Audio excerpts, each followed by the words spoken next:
Hi, friends. It's Miss Krista here, and today I would like to read a story with you. But before we read, I'd like you to remember that good readers visualize when they read. That means as they read, they make a picture in their heads. They imagine what the words look like. What does the story look like? What does it sound like? Maybe also, what does it smell like, or taste like, or feel like? We let the words create a picture in our minds, and that's what we do when we visualize. So, as we read this story, I want you to practice visualizing what you see, and especially because this is a book about music, what you might hear. Our book today is called Drum Dream Girl: How One Girl's Courage Changed Music by Margarita Engel, illustrated by Rafael Lopez. On an island of music, in a city of drum beats, the Drum Dream Girl dreamed. Can you maybe visualize? What does the island look like? What does it sound like? An island of music, a city of drum beats. Can you hear it? Of pounding tall conga drums, tapping small bongo drums, and boom, boom, booming with long, loud sticks on big, round, silvery, moon-bright timbales. Let's visualize. Can you hear the pounding, the tapping, the boom, boom, booming?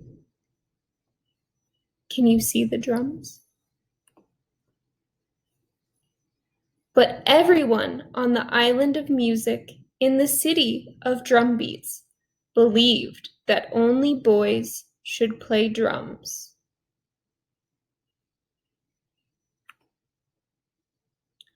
So the drum dream girl had to keep dreaming. Quiet, secret, drum beat dreams.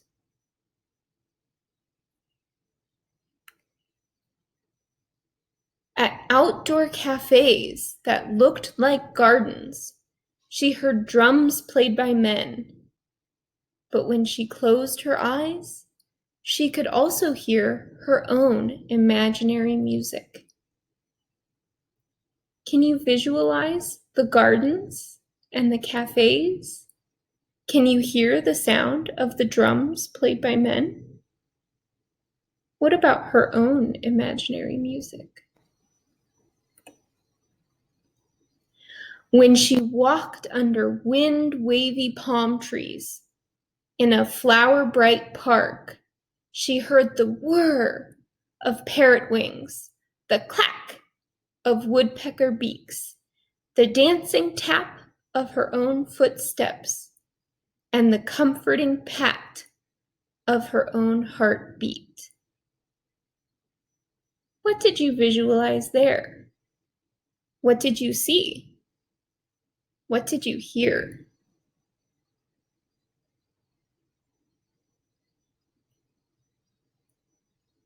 At carnivals, she listened to the rattling beat of towering dancers on stilts. Can you visualize the rattling beat? And the dragon clang of costumed drummers wearing huge masks.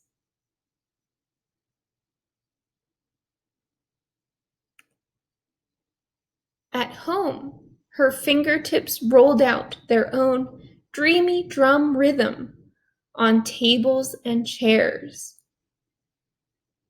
What do you visualize here? What do you see her doing?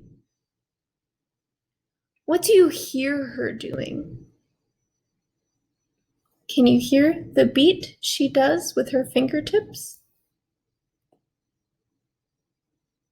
And even though everyone kept reminding her that girls on the island of music had never played drums,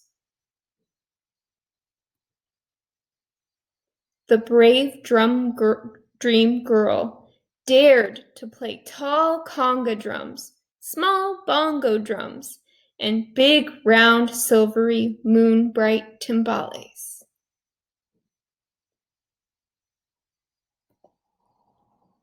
Her hands seemed to fly as they rippled and rapped and pounded all the rhythms of her drum dreams. What do you visualize there? Can you see her hands moving in your head? Can you hear the rhythm that she taps out? Her big sisters were so excited that they invited her to join their new all-girl dance band. I can see in the picture many sisters playing music together. What can you visualize it sounds like? Do you hear the band? Do you hear the different instruments? Can you hear the drum dream girl? But their father said only boys should play drums.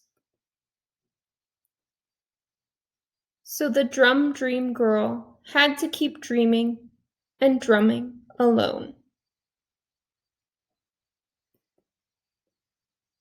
Until finally her father offered to find a music teacher who could decide if her drums deserved to be heard.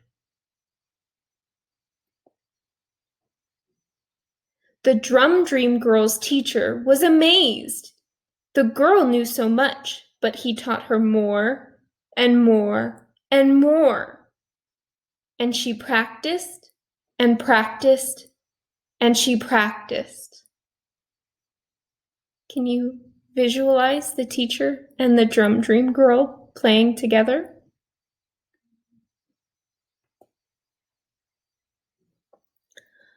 Until the teacher agreed that she was ready to play her small bongo drums outdoors at a starlit cafe that looked like a garden.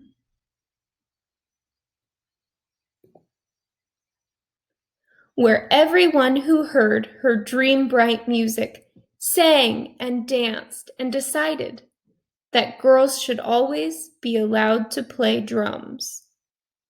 And both girls and boys should feel free to dream.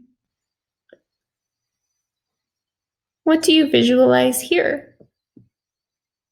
Can you hear the music at the cafe that looked like a garden? Can you see the people dancing and hear them singing? Very nice. I'd like to add a historical note from the story.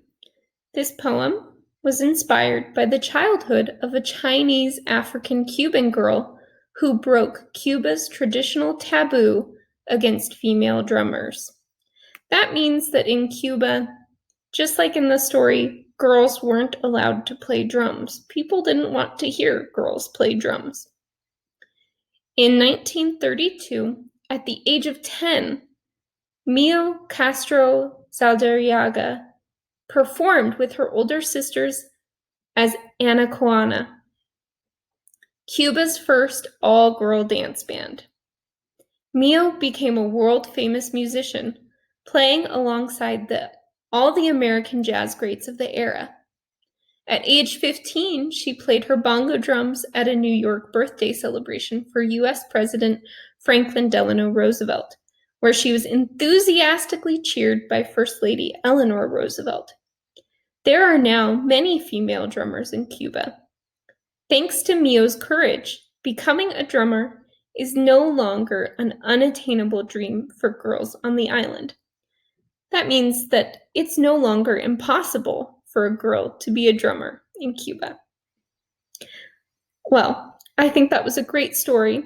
I hope that you were able to visualize all the sights and the sounds from that story. Thank you for reading with me today. Bye, friends.